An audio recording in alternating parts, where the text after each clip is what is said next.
Hello and welcome to the final episode of my new series where I'm going to be showing that Engineer is not the worst tower in FTDZ. We're going to be wrapping things up with Ultraboost. Now it's kind of a little quick disclaimer, even though I kind of love Engineer, Ultraboost isn't really a tower I kind of recommend using in CHIMPS mode. Ultraboost is mainly kind of used for deep free play, but we do kind of like fun here on this channel, and you can use Ultraboost in CHIMPS mode if you are really keen on doing so. The only issue is I will admit that this is kind of difficult to do on a lot harder maps, and so it's kind of the reason why I chose 1-2 tree. And another reason is if you go and look at these little tiles here, they all have like special kind of properties that they give. And so one of the support properties, which is this land right here, is discount. Now this is pretty a unique discount because it works all the way up to tier 5, which is incredibly powerful. And so we are going to be using that to kind of afford Ultraboost as soon as possible.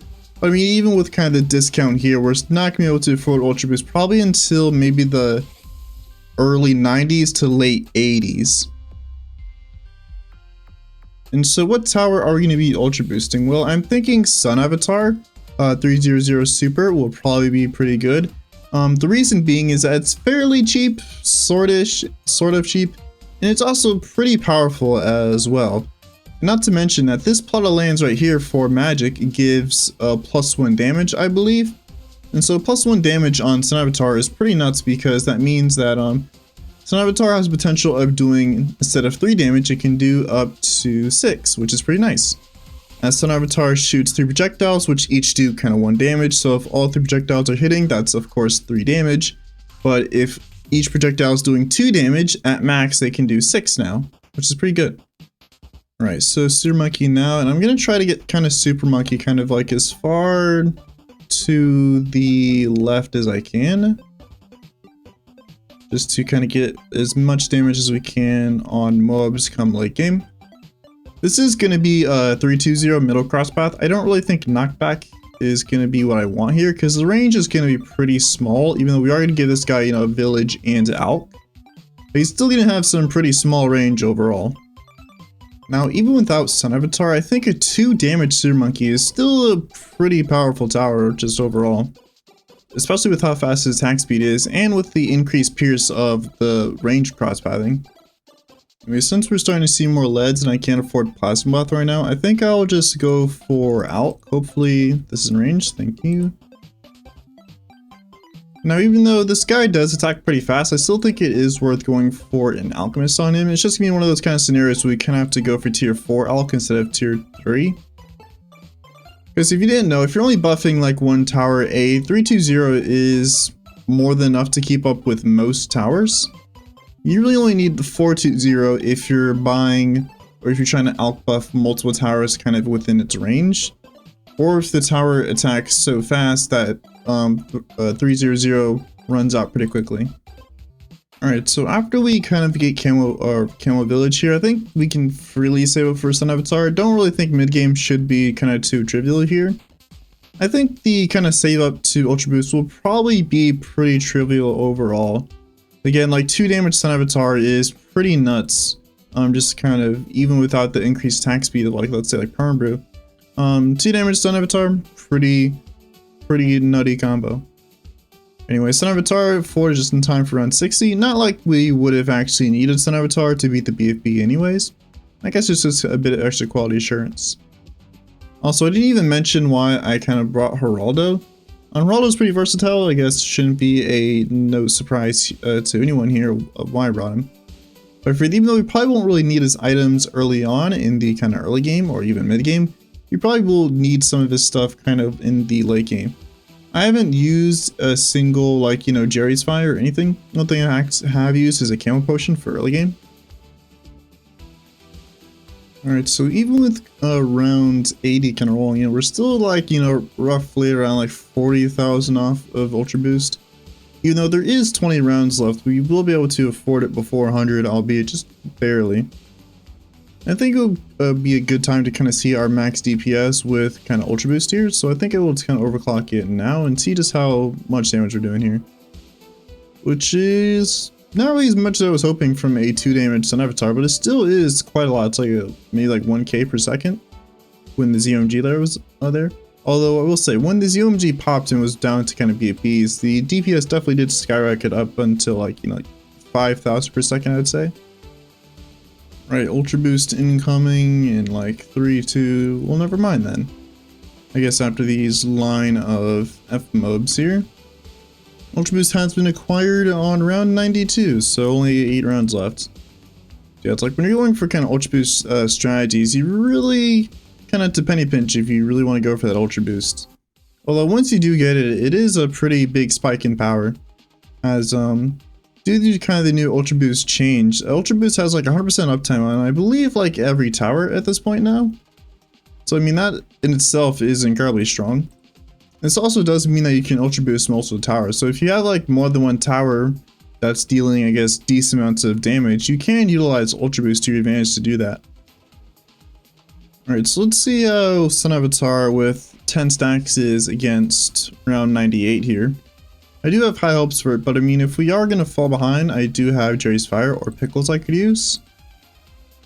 It seems like we can beat BFBs no problem, but ZMGs might pose problem due to Pierce being an issue.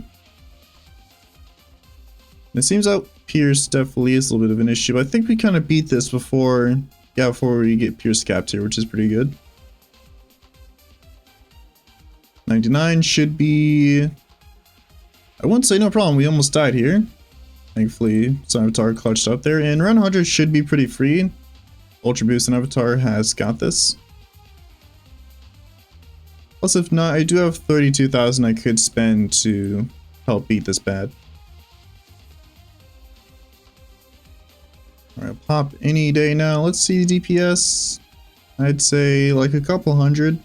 Not quite 1,000 just yet. I guess I can't really complain, still pretty good. And believe it or not, that was actually pretty close to the end tier. I'm actually going to continue into kind of deep free play, see how far we can make it here. And I think kind of the next spike in power will probably be Permabrew if I had to guess. It's either that or Homeland, but I feel like Permabrew might be a little bit better here. The kind of permanent +1 damage in, I guess maybe +2 damage since we're going to be seeing mainly mobs here. Extra +1 from the acidic mixture dip. So I guess the kind of +2 damage will probably help out a little bit more than double attack speed from Homeland.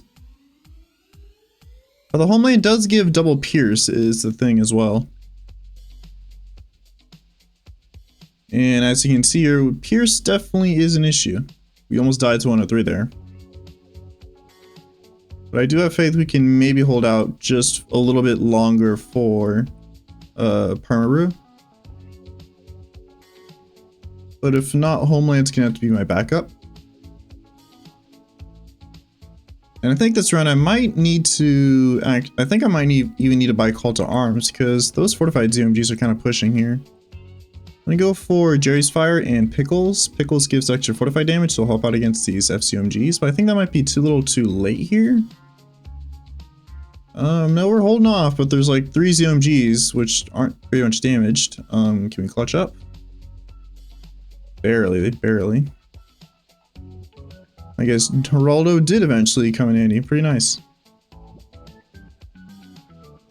But we are pretty close to Permabrew, so it's really just maybe like 2 or 3 more rounds until we can afford it.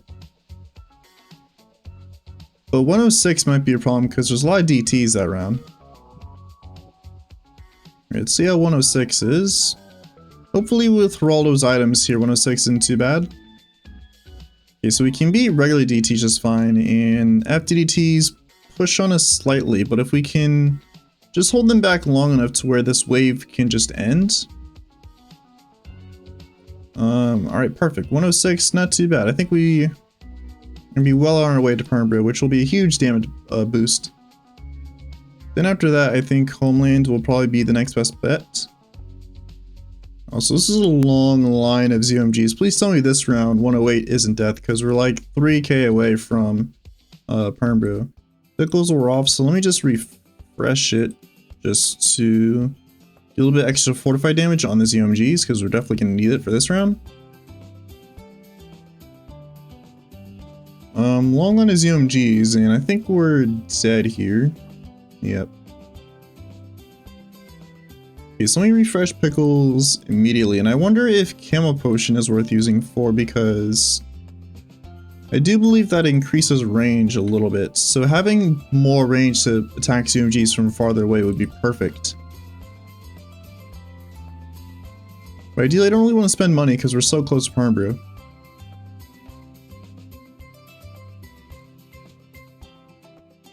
Alright, so hopefully Pickles can carry us to victory here. We're definitely popping ZMGs a little bit earlier, but I don't know if that's going to be a difference between winning and losing this one. It's close, but I think, yeah, no cigar. There's just too many ZMGs here, so I guess we're going to have to delay, Perm Brew a little bit to get Call to Arms, and I think Call to Arms definitely will be a huge bump in power. Even though it isn't quite the double attack speed of Homeland, we still get slightly increased attack speed as well as Pierce. Oh, I will say it is a bit closer than I would have liked, but we will beat it. Now I do kind of have to be careful of my timing for Call to Arms, because I don't really kind of want to rely on rejuves this early.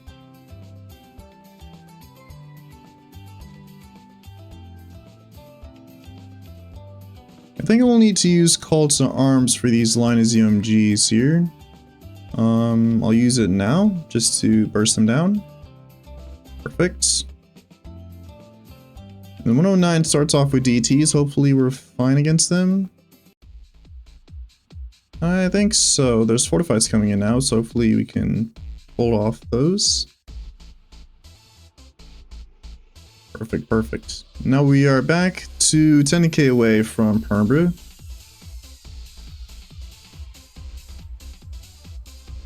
Although 111, that is a lot of ZMGs. I don't think that is, wow, that is a ton. I don't think we're actually able to get Homelands, or Perm Brew, I mean. As this round is nuts, I definitely want to use rejuves here because that is a lot of ZMGs. I'll refresh it now. And then overclock, and then I'll use Call to Arms now. But even with, I don't want to use both my rejuves this round, but I think I might have to. No, I think Homelands, I think I kind of need Homelands here. So I guess my dreams of Perm Brew are gone because 111 is nuts. And even with Homeland, I'm not really sure if this will be what keeps us over the edge. Alright, let's just use Homeland immediately, I guess, just to kind of burst everything down. And even, yeah, with Homeland active, that's a huge bump in power, but with Homeland's kind of off, definitely are struggling. I use Rejuve there just to be safe, make sure we can beat this. Wasn't sure if it was needed, but it felt like it was. Also, 112, okay, 112 DTs got pretty far.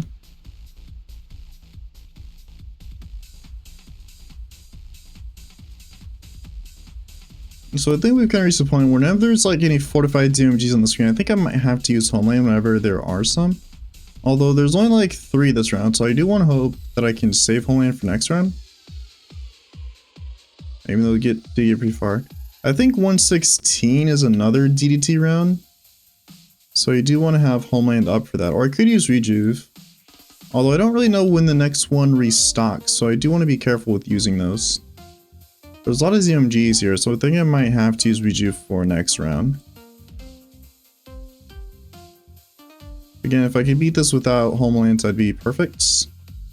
I don't think I can, so I'll just use Homeland now.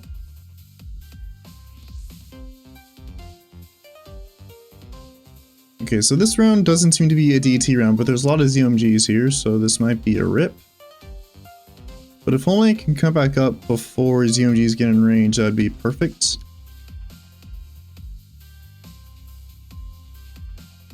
Alright, Homeland just to burst down ZMGs.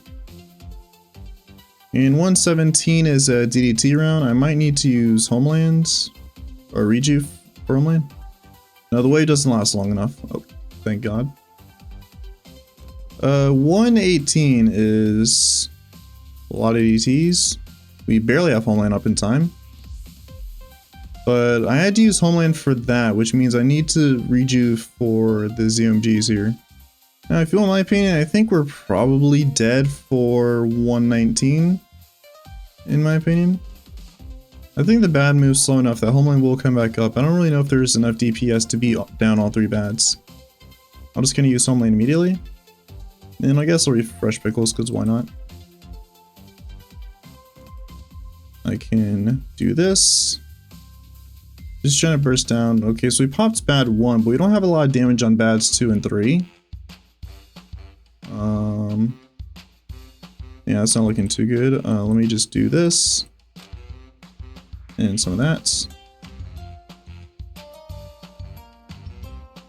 Yeah, I think 119 is death. I think I will end it here just so that way this run doesn't kind of get ahead. I could spend my 45k on like Crippled Mob or Super Brittle, but I think we've kind of seen enough of how the Ultra Boost and Avatar combo goes. So yeah, that's that. Ultra Boost on Chimps is possible to use, but just do keep in mind that since it is so expensive, you're going to be Ultra Boosting a pretty cheap tier 5 or a powerful tier 3 tower.